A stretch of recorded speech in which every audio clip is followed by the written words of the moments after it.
I wanted to hear from the world, Ukraine, we will be with you. Unfortunately, I heard it only after Russian missiles struck our land.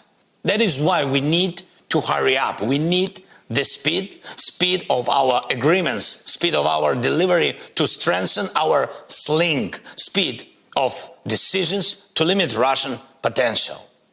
There is no alternative to speed, because it is the speed that the life depends on.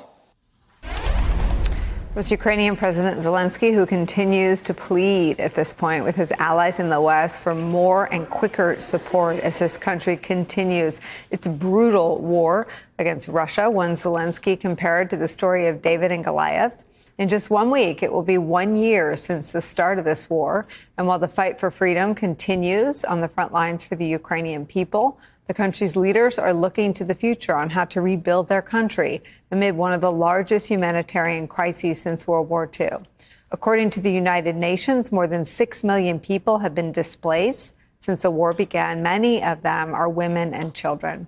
Joining us now, MSNBC public health analyst Dr. Irwin Redlener, professor of pediatrics at the Albert Einstein College of Medicine. He is the co-founder of the Ukraine Children's Action Project, an initiative designed to provide urgent mental health and educational support to displaced Ukrainian children. Thank you for being here. Tell us, you're just back from Ukraine. Tell us how this trip went and how it compared to your other. Yeah, so just back, right, a couple days ago, and the situation is very intense now. There's air raid sirens very frequently. Kids all over the country now, all right? All over the country, including the western part, which had been considered the safe zone, right, which is not that safe anymore. There's a lot of bombings, missiles being fired, drones, and the Ukrainians are pretty good at shooting most of them down, but not all of them. But this time we had a lot of meetings, which we do every time, but a lot of meetings in shelters, including a meeting with the mayor of Lviv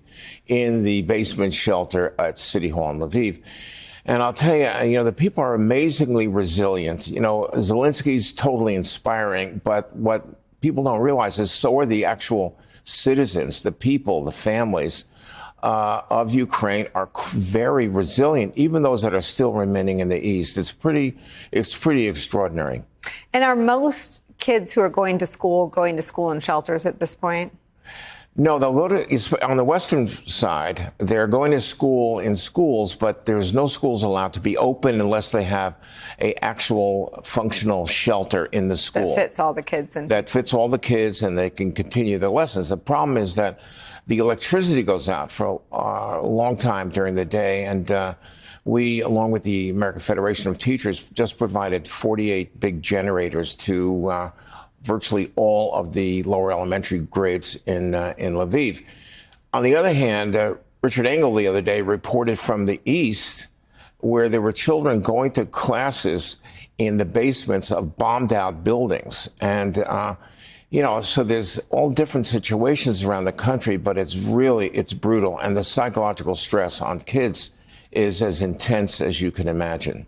And kids don't have any escape from it because their parents are living through this brutal war as well. What is it that we can do to support the Ukrainian sort of family unit?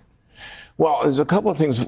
First of all, the big thing is we should not forget about this. The other sort of hidden threat to Ukraine's future is going to be an erosion of the psychological health and education of children.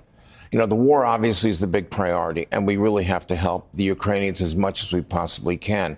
At the same time, we have to pay attention to what the children are experiencing in terms of their educational opportunities, and it's very limited, especially for the refugee kids.